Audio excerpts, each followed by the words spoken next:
vérité de la vérité restauratrice Mivresse avec Dr Gaoudé. Tu connaîtras la vérité et la vérité t'affranchira.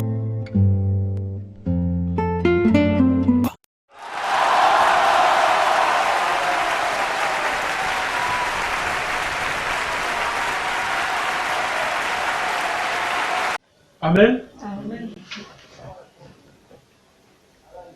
Toi qui m'écoutes, tu as la deuxième partie du message qui a pour thème « Qui es-tu » tiré de Jean 1, verset 19 au verset 22. Et la deuxième partie, c'est pour te poser la question. Comment connaître une personne? Comment connaître une personne? Qui es-tu? Ta vie dépend de qui es-tu. Comment connaître une personne? Ton origine compte. Et je te demande donc de revoir les vidéos sur la provenance et où es-tu. Et tu comprendras beaucoup de choses. La provenance et où es-tu. Ce sont deux vidéos. Alors donc pour continuer, nous allons rentrer encore dans la Bible et la Bible va nous enseigner. Amen. Alors nous allons prendre la parole de Dieu. On va prendre la parole de Dieu. 2 Samuel 1. Allons-y. 2 Samuel 1, verset 12, 13. 2 Samuel 1, verset 12, 13. 2 Samuel 1, verset 12, 13. Il fut dans le deuil, pleurs et gêne jusqu'au soir. 2 Samuel 1, 2 Samuel 1, verset 12. Il fut, ouais, continue. Il fut dans le deuil, pleurait et gênait jusqu'au soir à cause de Saül, Jonathan, son fils du peuple de l'Éternel, et de la maison d'Israël. Et de la maison d'Israël. Parce qu'ils étaient tombés par l'épée. Parce qu'ils étaient tombés par l'épée. David dit au jeune homme qui lui avait qui lui a apporté la nouvelle. David dit quoi? D'où es-tu? Et il répondit, je suis le fils d'un étranger, d'un Amalécite. David pose la question à quelqu'un qui lui a envoyé une information. Et il lui a demandé, d'où es-tu? Amen. D'où es-tu? Une manière de connaître la provenance, une manière de connaître d'où vient cette personne-là. Quelqu'un qui est devant toi, tu ne le connais pas, mais tu lui fais confiance déjà. Tu ne sais même pas d'où il vient. Qui il est, tu ne connais même pas. Et c'est vrai qu'après, tu vas regretter. Tu ne le connais même pas. Et tu ne cherches même pas à le connaître. Et David pose la question d'abord. C'est vrai, tu m'as envoyé une bonne information. Il dit donc, d'où es-tu? Et il répond, je suis fils d'un étranger, d'un Amalécite. Amen. Amen. Amen. Allons dans 1 Samuel 30, au verset 13. La parole de Dieu dit, 1 Samuel 30, verset 13, la parole de Dieu dit, et David lui dit, à qui es-tu et d'où es-tu? Non seulement il lui a demandé d'où il vient, mais il lui demande encore à qui es-tu? Qui est ton papa, qui est ta maman? Et de quel village, de quelle région et d'où? C'est pourquoi il dit, d'où es-tu? Et il répondit, je suis un garçon égyptien. Voilà, ça se précise. Je suis un garçon égyptien, au service d'un homme amalécite. Et voilà 3 jours que mon maître m'a abandonné parce que j'étais malade. Voilà donc, il vient de découvrir toutes les informations. Amen. Voilà. Ton origine compte. Alors dans Ézéchiel 31, verset 18, la parole de Dieu dit, Ézéchiel 31, verset 18, la parole de Dieu dit, à qui ressembles-tu? Ainsi, en gloire et en grandeur parmi les arbres d'Éden, tu seras précipité avec les arbres d'Éden dans les profondeurs de la terre et tu seras couché au milieu des incirconcis. Amen. À qui ressembles-tu?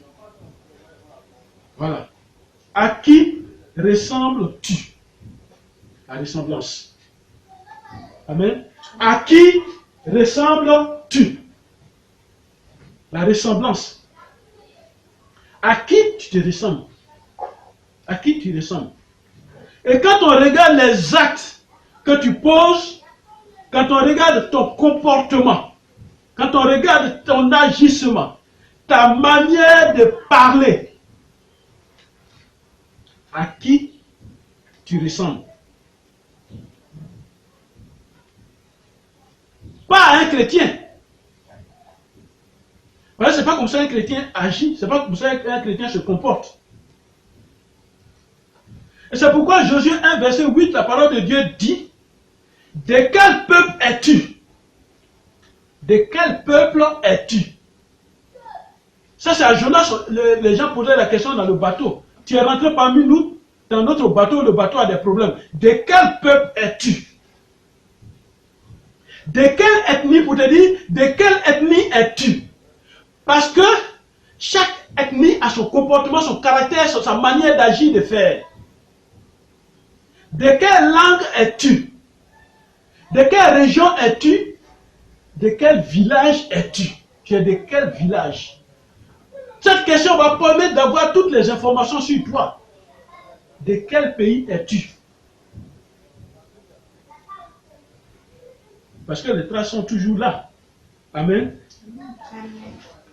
Elles sont toujours là et les traces sont toujours là et t'accompagnent dans ta vie. Et le fond de ton caractère est lié à ton origine. Comment es-tu? Ce matin, voici des questions qui peuvent nous aider à connaître notre personnalité en tant que chrétien. Et je t'invite, toi qui suis cette vidéo, à chercher à connaître qui tu es. C'est pas de chercher à connaître comment est le prophète. Il est trop fort. Le prophète là, donc il dit ça là, non, il est trop fort. Le pasteur est bien, mais toi, qui es-tu devant Dieu? Qui es-tu devant Dieu, devant les hommes? Qui es-tu? Ton bonheur dépend de qui es-tu. Ta richesse dépend de qui tu es. Ta renommée dépend de qui tu es. Toi qui m'écoutes. Ta victoire sur tes ennemis dépend de qui tu es. Si tu es un peureux, ok, on connaît. Amen. Ta richesse dépend de qui tu es. Amen. L'obtention de ta richesse dépend de qui tu es. Je ne vais pas te parler du chemin, comment on fait pour devenir riche. Mais le chemin de la réussite, ta richesse, pour devenir riche, ça dépend de qui toi-même tu es. On n'a pas besoin d'avoir une maison d'argent pour devenir riche. Ça commence toujours quelque part, petit. Mais qui toi tu es? Ton élévation spirituelle dépend de qui tu es. Pour que tu deviennes grand, pour que tu grandisses spirituellement et que tu sois fort même devant tes ennemis et que Dieu te reconnaisse, que Jésus-Christ, que tu marches avec Jésus, ça dépend de qui tu es. Ta considération parmi les hommes dépend de qui tu es. Amen. Alors donc, qui es-tu? Qui es-tu? Ta solitude et ton célibat dépendent de qui tu es. Toi qui m'écoutes. Ça ne dépend pas d'un sorcier, ça ne dépend pas de quelqu'un de ton ami. Ça dépend de qui toi tu es. Toi qui m'écoutes, ma soeur. Ça dépend de toi-même, de qui tu es. Ton insuccès dépend de qui tu es. Amen. Ta pauvreté dépend de qui tu es. Tu t'en plains. Mais ça dépend de ce que tu es, toi-même. Si on ne te considère pas, cela dépend de toi-même. Qui tu es. Qui tu es. Pour dire que l'ignorance humaine, ton ignorance dépend de qui tu es. Et là qui vont à l'église, s'asseyent, on prêche la parole de Dieu, il vient de l'église, tu lui demandes, il ne peut même pas faire le résumé de ce qu'il a entendu. Et puis, il ne peut même pas mettre en pratique ce qu'il a entendu. Or, la parole de Dieu a pour objectif d'enseigner pour corriger. Non seulement corriger, mais tu vas appliquer ce que la parole de Dieu t'a enseigné. Amen. Amen. Si on arrive à te tromper dans la vie, ça dépend de qui tu es. Ça dépend de qui tu es. Pour un petit poulet, on te trompe. Ça dépend de qui tu es. Un poisson à la braise, ça te gagne. Ça dépend de qui tu es. 10 000 francs, 5 000 francs, ça te gagne. Ça dépend de qui tu es. Un autre élément important lié à cette question, qui tu es, c'est quoi? Allons dans le livre de Jean, chapitre 1. Jean, chapitre 1, verset 35 au verset 38. Et la parole de Dieu dit, au verset 35, le lendemain, Jean était encore là avec deux de ses disciples. Le lendemain, Jean était avec deux de ses disciples. Et un regardait Jésus qui passait. Et quand ils ont regardé Jésus qui passait, il dit, voilà l'agneau de Dieu. Jean révèle maintenant, Jésus dit, Jean à qui on avait posé quelque chose, il révèle maintenant, Jésus dit, voilà l'agneau de Dieu. Les deux disciples ont entendu prononcer ces paroles et ils suivirent. Alors quand ils ont entendu Jean dire, voilà l'agneau de Dieu, voilà l'agneau de Dieu, c'est le Messie qui doit le voilà. Alors eux tous, ils ont suivi Jésus. Amen. Amen. Au verset 38, il dit, Jésus se retourna et Jésus, pendant qu'il le suivait, Jésus il a vu qu'il y a des gens qui le suivent. Il se retourne et il leur dit, que cherchez-vous? Amen. Un instant. Que cherchez-vous? Voilà. Que cherchez-vous? il lui répondit, Rabbi, ce qui signifie maître. Où demeures-tu? Voilà la question. Où demeures? Ils ont posé la question à Jésus. Où demeures-tu? Donc voilà deux disciples. Avant de prendre la décision de marcher avec Jésus-Christ, il lui demande où il habite d'abord. Où tu habites? Voilà le qui es-tu, voilà sa profondeur. Où es-tu? Où demeures-tu? Amen. Où demeures-tu? Là où tu habites est important à connaître. Amen. Tu peux être un voleur bien habillé et qui vit dans un petit coin caché. On ne te connaît pas, tu trompes les gens. Il faut connaître. Où il a demandé à Jésus, où demeures-tu? Alors, comment étions-nous avant d'être en Christ? Quelle était ton identité avant d'être en Christ? Comment ta nouvelle vie ou ta nouvelle identité est depuis que tu es en Christ? Comment tu es depuis que tu es en Christ? Amen. Amen. Et c'est pourquoi nous parlons des différentes identités. Il faut que tu me suives. Les différentes identités. La Bible dit, quand on est en Christ, on est une nouvelle créature. Et les choses anciennes sont passées. Amen. Et donc cette parole nous présente, c'est dans 2 Corinthiens 17, cette parole donc nous présente deux identités. C'est-à-dire, qui es-tu? Le premier qui es-tu, c'est quoi? C'est l'ancienne identité, dans l'ancienne vie. Et la Bible dit, moi je suis charnel vendu au péché. Voilà l'ancienne vie. Le charnel vendu au péché. Ça c'est l'ancienne vie, ça. L'ancienne vie. Amen. Charnel, c'est ce qui est attaché au plaisir de la chair, ce qui est attaché au monde. Voilà. On ne peut pas être chrétien et toujours attaché au plaisir de la chair. On ne peut pas être chrétien et puis faire ce que la chair, le monde aime. On ne peut pas. Mes frères, ne nous blaguons pas. Ce n'est pas ça la vie chrétienne, ne nous blaguons pas. Certains dirigeants, certains bergers peuvent vous dire, non, c'est ta vie, Dieu t'a béni, non, Dieu t'a donné ça. Non, non, non. Ne nous blaguons pas. Allons dans Galates 5. Galates 5, verset 17. 17 à 21. La parole de Dieu dit, si quelqu'un est en Christ, écoute-moi bien, si quelqu'un est en Christ, il est une nouvelle créature. Donc, on a dit les choses anciennes sont passées. Maintenant, quelles sont ces choses anciennes? C'est quoi? Quand on va dans Galates 5, à partir du verset 17, quelles sont ces choses anciennes? Amen. On va lire ces choses anciennes. Car la chair a des désirs contraires à ceux de l'esprit. Donc il y a la chair, il y a l'esprit. La chair a ses désirs, l'esprit aussi a ses désirs. Les deux ne se mélangent jamais, ne se mélangent pas. On ne peut pas les mélanger.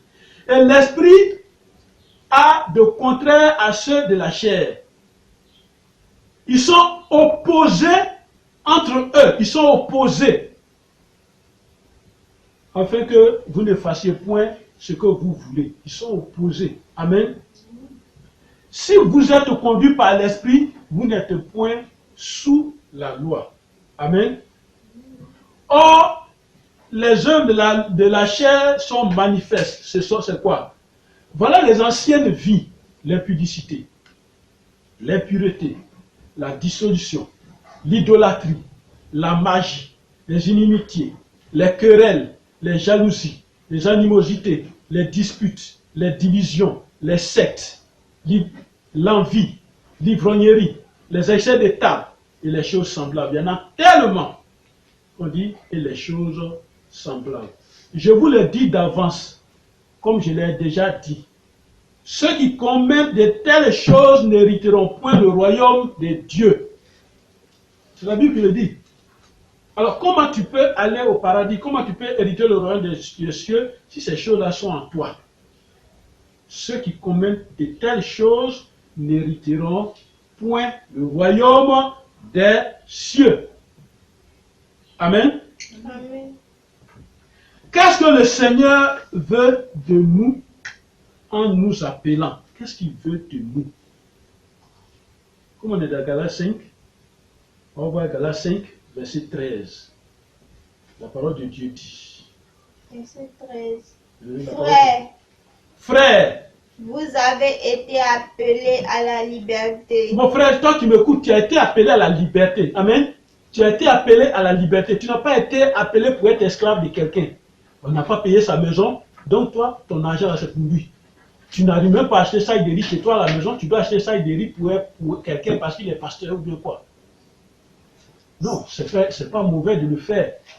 Mais tu dois être d'abord, qui es-tu? Tu dois être libre d'abord. Tu as été appelé à la liberté. Tu n'as pas été appelé pour être esclave de quelqu'un. Tu n'as pas été appelé pour être à la servitude de quelqu'un. Tu n'as pas été appelé pour être guidé par quelqu'un, pour être manipulé par quelqu'un, pour être au pouvoir de quelqu'un. Amen. Amen. Tu as été appelé à la liberté. Et puis il précise, il dit, seulement ne faites pas de cette liberté quoi? Un prétexte de vivre selon la chair. Voilà. On ne fait pas de cette liberté-là un prétexte de vivre selon la chair. C'est pas parce qu'on dit si Christ t'a franchi, tu es réellement libre. Donc quand tu rentres à l'église, on t'a fait la délivrance, tu es libre. Alors donc tu fais ce que tu veux maintenant. Tout ce que je viens de citer qui est lié aux œuvres de la chair, c'est pour toi maintenant. Un chrétien soulard, un chrétien qui est dans les bars, boit l'alcool, c'est un chrétien ça. Un chrétien qui cherche les femmes de ses camarades, c'est un chrétien ça. Un chrétien voleur, c'est un chrétien ça. Voilà. Mais, rendez-vous par l'amour, serviteurs les uns des autres. Voilà. Voilà. Amen. Amen. Mais rendez-vous par l'amour, par la charité, serviteurs les uns les autres. Tu es un serviteur, toi qui m'écoutes, tu n'as pas besoin d'avoir 20 niveaux d'onction. Tu es un choisi de Dieu, tu es un enfant de Dieu. Pourquoi? Parce que ce que tu es en train de faire sur la terre, là, c'est pour ça que Dieu t'a envoyé. Dieu t'a envoyé sur la terre, c'est ton ministère, ça.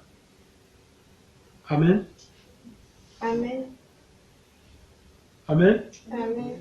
Alors, ceux qui sont en Christ ont crucifié la chair. Amen. Amen. Voilà.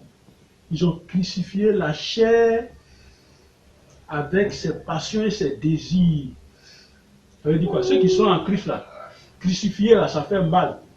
Ceux qui sont en Christ, ils ont mis pointe dans l'impudicité, ils ont mis pointe dans mensonge, dans vol, ils ont mis pointe dans division, dans palabre, ils ont mis pointe dedans, et puis c'est cloué. Voilà. Ils ont cloué la chair, ses passions et ses désirs. Alors, qui es-tu? Quelle est ton ancienne vie? Abandonne-la. Ce que tu étais ton identité. Tu étais dans cette identité parce que le diable avait changé tout dans ta vie. Le diable avait tout perverti dans ta vie, il avait tout changé dans ta vie. Ta façon de voir, même le diable avait changé les choses. Ta façon de te comporter, ta façon de parler, ta façon de décider, et même jusqu'à ta volonté, le diable avait tout changé. Il avait transformé tout dans ta vie, il avait remplacé beaucoup de choses dans ta vie. Et c'est pourquoi, quand le diable a fait tout ça, le diable, il gère ton caractère, il gère tes émotions, il gère ta volonté. Amen. Il gère tout ça. Et c'est cette identité que le monde appelle le vieil homme. C'est cette identité que plutôt la Bible appelle le vieil homme. Donc quand on est chrétien, le vieil homme là doit rester. Amen. Doit être abandonné. Alors dans Ephésiens 4, verset 21. Ephésiens chapitre 4, verset 21 au verset 22. La parole de Dieu dit, si du moins vous l'avez entendu, et si conformément à la vérité qui est en Jésus, c'est en lui que vous avez été instruits à vous dépouiller. Quand on vient en Jésus et qu'on apprend la vérité, c'est en Jésus-Christ qu'on enlève l'habit ancien. C'est ça, se dépouiller. On enlève l'habit ancien au regard de votre vie passée, le vieil homme qui se corrompt par les convoitises trompeuses. Donc les convoitises trompeuses qui te gagnaient, toutes ces choses-là, quitte maintenant parce que tu enlèves l'habit du vieil homme. Tu enlèves ça. Amen. Tu enlèves cet habit maintenant. Éphésiens chapitre 4, verset 21 au verset 22. Alors, nos anciennes identités étaient, on pourrait t'appeler misérables, pauvres, menteurs, malheureux, vagabonds, mendiants, voleurs, sorciers, célibataires, chômeurs, fous, maudits, dragueurs, drogueurs aussi. Tout ça devient ça devient une personnalité pour toi. Alors, qui es-tu? Et quand on te voit venir, par rapport à tout ça, quand on te voit venir, on dit, le palabreau arrive, taisons-nous, le palabreau il arrive, taisons-nous. Ça devient ton identité, ça devient qui tu es. On te voit arriver de loin, on dit, attention, il arrive, hein, le palabreau là, il arrive. Ou bien on dit, le menteur arrive, arrêtons, taisons-nous. Sinon, c'est qu'on va dire, il va envoyer ça, il va dire ça ailleurs. C'est une étiquette diabolique collée sur toi. Il faut que cette étiquette quitte au nom de Jésus. Accepte d'enlever cette étiquette au nom de Jésus. Amen.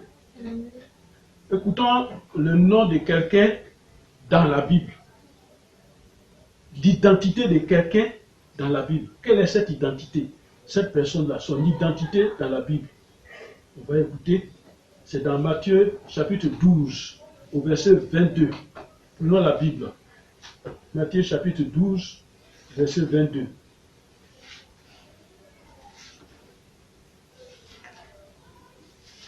Matthieu 12, verset 22. Matthieu chapitre 12. Verset 22. Alors, on lui amena un témoignage, un démoniaque aveugle et muet. Voilà, on dit, alors on lui amena qui? Un démoniaque aveugle et muet. Un démoniaque aveugle et muet. On n'a pas dit, on lui amena Paul, on lui amena Pierre. Non, on dit, on lui amena un démoniaque aveugle et muet. Et il le guérit, de sorte que le muet parlait et voyait. Amen. Donc, quand on a pris le démoniaque aveugle et muet, c'est-à-dire qui est possédé des démons et qui est aveugle et qui est muet, donc il a trois identités. Quand il est arrivé à Jésus-Christ, qu'est-ce qui s'est passé? La nouvelle vie va commencer. Amen. La nouvelle identité va commencer. Et quand Jésus l'a guéri, on dit, de sorte que le démoniaque aveugle muet, il voyait maintenant et il parlait. Amen. Amen. Allons dans Ézéchiel 21. Ézéchiel chapitre 21. Allons dans la Bible. Ézéchiel chapitre 21, verset 31. Et la parole de Dieu dit, suivez-moi bien. Ainsi parle l'Éternel. Et cette prophétie, elle est pour toi, toi qui suis. Ainsi parle l'Éternel. La tiare sera ôtée, c'est-à-dire l'étiquette de malheur qu'on a mis sur toi sera ôtée au nom de Jésus. Le diadème sera enlevé. Cette étiquette sera enlevée. Quand on dit qui es-tu, on ne va pas dire le menteur, le voleur arrive. Non, ça sera ôté. Regardez le démoniaque aveugle muet. Quand il a vu Jésus, il a changé d'identité. Ton identité va changer. Et les choses vont changer, dit la parole de Dieu. Les choses vont changer dans ta vie. Ce qui est abaissé sera élevé. Et ce qui est élevé sera abaissé dans ta vie. Les choses vont changer dans ta vie. Et c'est l'objectif de cette parole ce matin pour toi. Amen. Ce n'est pas moi qui parle, ainsi parle l'Éternel, c'est l'Éternel qui te parle ce matin. L'Éternel te dit, la tiare sera enlevée, sera ôtée. Amen. Le diadème qu'on a mis sur toi, la mauvaise chose qu'on a mis sur toi, ce qu'on a mis sur toi, les mauvaises choses qu'on a mis sur toi. Et que partout où tu arrives, ça devient ton identité, ça devient ton qui es-tu, ça devient ta personnalité. La parole de Dieu te dit ce matin que tout ça sera enlevé, ôté. Et les choses vont changer dans ta vie. Et ce qui est abaissé, amen, ce qui est abaissé dans ta vie sera élevé au nom de Jésus. Et ce qui est élevé, ce que le diable pense que lui, il a élevé, pour que toi, tu ne sois pas élevé, sera abaissé au nom de Jésus. Amen. Est-ce que tu me suis ce matin? Amen. Jésus est venu changer ton identité, mon frère et ma soeur. Jésus est venu changer nos identités, mon identité, ton identité. Jésus est venu te donner un nouveau qui es-tu? Une nouvelle identité, qui es-tu? Ton identité que le diable t'a donnée et qui affecte ta vie, cette identité-là changera au nom de Jésus-Christ. Amen. Amen. Allons dans Job 14. Job chapitre 14, verset 4. La parole de Dieu dit. Job 14, verset 4. La parole de Dieu dit. Comment d'un être sué sortira-t-il un homme pur? Il n'en peut sortir aucun. Alors, comment d'un homme qui est mauvais peut sortir quelque chose de bon? Mais c'est en Jésus-Christ qu'il y a cette transformation qui se fait. Amen. Hein? Amen. Amen, amen. Voilà. Et c'est pourquoi tu répètes avec moi. Mon état change aujourd'hui au nom de Jésus-Christ. Mon état change. Amen. Toi qui suis cette vidéo, tu répètes avec moi aussi. Mon état change aujourd'hui au nom de Jésus-Christ. Mon qui es-tu change aujourd'hui au nom de Jésus-Christ. Alors quand on va te demander qui es-tu et que tu vas décrire ton identité, les gens se vont étonner parce que tu es enfant de Dieu. Tu es enfant du Très-Haut. Amen. Alors lisons l'histoire de la femme samaritaine. On va parcourir. Il y avait une femme, c'est dans Jean 4, verset 7 à 13. Jean chapitre 4. Jean chapitre 4, verset 7 à 13. Il y avait une femme samaritaine. Jésus était assis au bord d'un puits et il attendait ses disciples. Et une femme samaritaine vint puiser de l'eau. Et Jésus lui dit, donne-moi à boire. Et quand Jésus a dit, donne-moi à boire, elle est étonnée. Et elle a rappelé quelque chose. Il a dit, car ses disciples étaient allés à la ville pour chercher à acheter des vivres. Ils étaient allés à la ville pour acheter des vivres. Et la femme samaritaine lui dit, comment toi qui es juif, me demandes-tu à boire à moi qui suis une femme samaritaine? Parce que les juifs, en effet, n'ont pas de relation avec les samaritains. Et c'est ça aujourd'hui qui continue. Je suis de telle église, je ne parle pas à lui de celui qui est de telle église. Et c'est dans le christianisme qu'il y a cette division-là. Je suis dans telle église, ceux-là, voilà, eux-là, ils sont mauvais. Eux-là, ils ne savent rien. Eux-là, ils ne connaissent pas. Et puis, c'est dans cette église, c'est toi qui vas insulter l'autre église. alors qu'on est on a même papa. Amen. Jésus lui répondit, si tu connaissais le don de Dieu, écoute-moi bien, toi qui dis, moi je suis de telle congrégation, je ne suis pas de lui là. Jésus te dit ce matin, il lui répondit, si tu connaissais le don de Dieu, et qui est celui qui te dit, donne-moi à boire, tu lui aurais toi-même demandé à boire. Et il t'aurait donné l'eau de vie. Amen. Alors, il n'a pas dit que tu aurais demandé à un pasteur, à un prophète de te donner l'eau de vie. Il dit, tu lui aurais demandé toi-même. Mon frère, c'est pas que tu ne sais pas qui tu es, que tu penses que ta réussite est dans la main de quelqu'un d'autre. C'est ça. Et puis tu demandes l'eau de vie ailleurs, alors que l'eau de vie est à côté de toi. Amen. Et il continue. Il dit, Seigneur, c'est la femme qui répond, elle lui dit, Seigneur, lui dit la femme, tu n'as rien pour puiser l'eau, et le puits est profond, d'où aurais-tu cette eau de vie? Amen. D'où aurais-tu cette eau de vie alors que tu n'as rien à puiser, tu n'as rien pour puiser, le puits est profond? C'est vrai, la parole de Dieu est tellement profonde et tellement importante, elle cache beaucoup de choses, mon frère, ma soeur. Et tu n'as rien pour puiser. Pour avoir quelque chose pour puiser toi-même, tu dois te dire d'abord qui je suis. Est-ce que je suis capable de puiser en profondeur? Jésus dit, allons en eau profonde. Est-ce que je suis capable moi-même de puiser en profondeur parce que c'est profond? Et c'est cette profondeur-là que nous refusons dans ce siècle-là, nous les chrétiens de maintenant. On refuse de chercher la profondeur de Jésus-Christ. Et on ne peut pas avoir l'eau vive. Je ne parle pas de l'eau qui sort des tuyaux. On ne peut pas avoir l'eau vive. Et la femme dit, demande, d'où aurais-tu donc cette eau vive? Alors que l'eau vive est à côté d'elle. Et c'est l'eau vive qui lui parle. Amen. Et puis elle demande, où aurais-je? Mon frère, ma soeur, là-bas tu cours, tu t'en vas chercher le prophète là. Le grand prophète Jésus-Christ à côté de toi. Et puis pendant que tu cours, il court avec toi, et puis vous allez ensemble.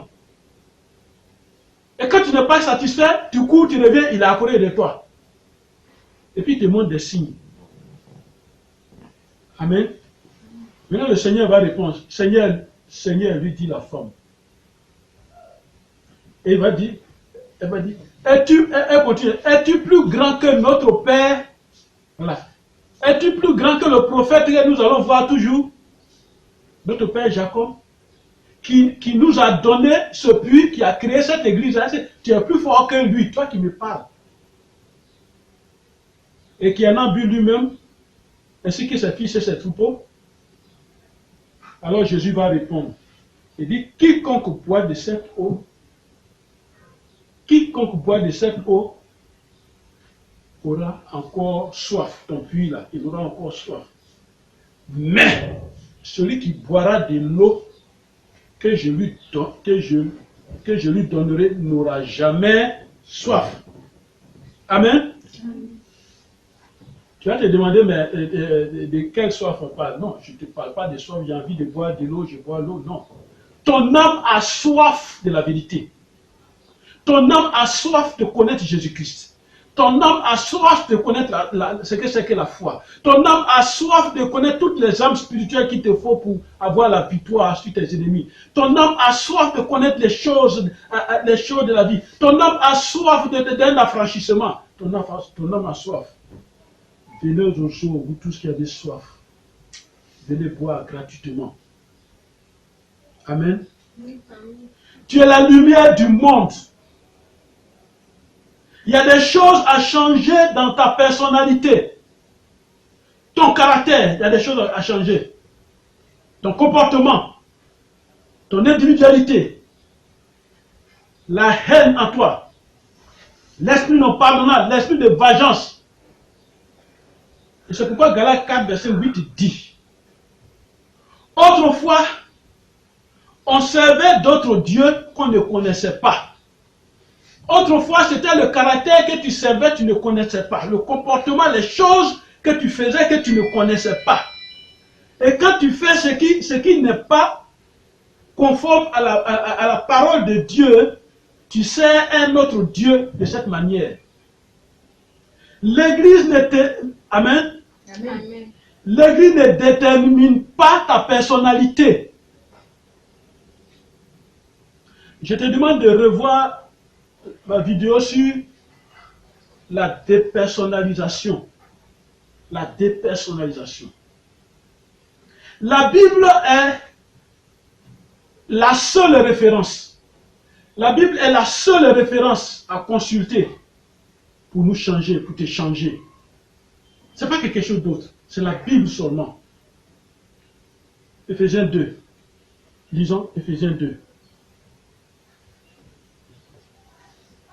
Éphésiens chapitre 2. Amen. Amen. Éphésiens 2. Versets 3 à 4. À 3 à 5. La parole de Dieu dit: nous tous aussi, nous étions de leur nombre. Avant, on était parmi eux. On était parmi les soulards, on était parmi les braqueurs, on était parmi les bandits, on était parmi les voleurs. Nous tous, nous étions de leur nombre. Et nous vivons autrefois selon la convoitise de notre chair. On vivait ce que notre chair nous disait de faire, ce que nos pensées, nos cœurs nous disaient de faire, en fait, accomplissant les volontés de la chair. Voilà. Non, c'est ce que nos chairs voulaient, c'est ce qu'on faisait. Et les volontés de nos pensées. Et nous étions par nature des enfants de colère comme les autres. Amen. Amen. Si par nature tu étais cet enfant, laisse ça maintenant. Mais Dieu, qui est riche en miséricorde, à cause du grand amour dont il nous a aimés, nous, qui étions morts de nos offenses, c'est-à-dire maintenant on est morts, c'est-à-dire nos offenses, voilà, tout est mort maintenant, nous a rendus à la vie avec Christ.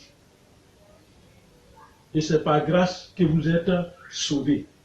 Amen. Amen. Il nous a rendu maintenant la vie avec Christ. Alors qui es-tu? Qui es-tu et tu souffres? Qui es-tu et le diable te manipule? Qui es-tu? Tu es fils du roi, toi qui m'écoutes. Qui es-tu? Tu es fils du Très-Haut. Ne te néglige pas. Tu es un enfant de la lumière. Tu es la gloire de Dieu, toi qui écoutes. Tu es l'aimé, l'amour de Dieu, l'amour de Jésus, c'est toi. Toi qui m'écoutes. Voilà ce que tu es. Je suis la lumière du monde. Tu es la lumière du monde. Je suis le sel de la terre, de ce monde. Alors qui es-tu, mon frère, ma soeur? Après avoir écouté cette parole, pour conclure, Dieu veut nous voir heureux par son Fils Jésus-Christ. Amen. Amen. Dieu veut te voir heureux par son Fils Jésus-Christ. Alors laissons Jésus entrer en nous. Amen. Amen. Laissons Jésus entrer en nous pour le changement de nos identités. Cela va changer quand on dit qui es-tu, on va découvrir maintenant que tu es une bonne personne. Celui qui ne te connaît pas. Amen. Amen. Celui qui ne te connaît pas, il reconnaîtra ta vraie valeur au nom de Jésus-Christ. Parce que tu es en Christ. Amen. Ton identité spirituelle change aujourd'hui au nom de Jésus-Christ. Amen. Ce que tu es, qui tu es, la change aujourd'hui au nom de Jésus-Christ. On ne t'appellera plus la délaissée. On ne t'appellera plus le délaissé. On ne t'appellera plus l'abandonné, le rejeté, le menteur. On ne t'appellera plus comme ça. Parce que tu es la gloire de Dieu. Amen. Amen. Amen. Tu es la gloire de Dieu. Alors viens à Jésus-Christ pour mieux vivre. Viens à Jésus-Christ pour être en paix. Viens à Jésus-Christ pour être élevé. Viens à Jésus-Christ pour être heureux. Viens à Jésus-Christ pour être en paix. Au nom de Jésus. Amen. Amen. Merci Seigneur. Amen. Amen. J'ai pris pour toi. Et ce matin, ton enfant a écouté ta parole. Sur la terre des hommes, on se moque de ton enfant. Qui es-tu toi? Tu n'es rien. Et à le voir, effectivement, il n'est rien. Mais toi, aujourd'hui, tu deviens une nouvelle créature au nom de Jésus. Tout ce qu'on avait mis sur toi qui fait qu'on dit, tu n'es rien. Tout ça est effacé par le sang de Jésus à partir d'aujourd'hui au nom de Jésus. Et ta nouvelle vie va montrer une grande renommée restauratrice au nom de Jésus. Parce que ta renommée sera restaurée au nom de Jésus. Et on parlera de toi dans ton village. On parlera de toi dans ta région. On parlera de toi dans ton pays. On parlera de toi dans les domaines, dans tous les domaines de la vie. Le domaine que tu occupes actuellement, la gloire de Dieu vient maintenant sur toi. La gloire de Dieu vient maintenant sur toi. Pour que ta vie change au nom de Jésus. Pour que ta personnalité qu'on ne considérait pas, cette personnalité reçoit une nouvelle vie, une nouvelle identité au nom de Jésus. Ta société sera étonnée de toi. Ton Dieu, le lieu de rassemblement, où tu te retrouves avec les hommes, ils seront étonnés de toi, ces hommes-là seront étonnés de toi. Et la gloire de Dieu sera sur toi. Au nom de Jésus. Amen. Merci Seigneur.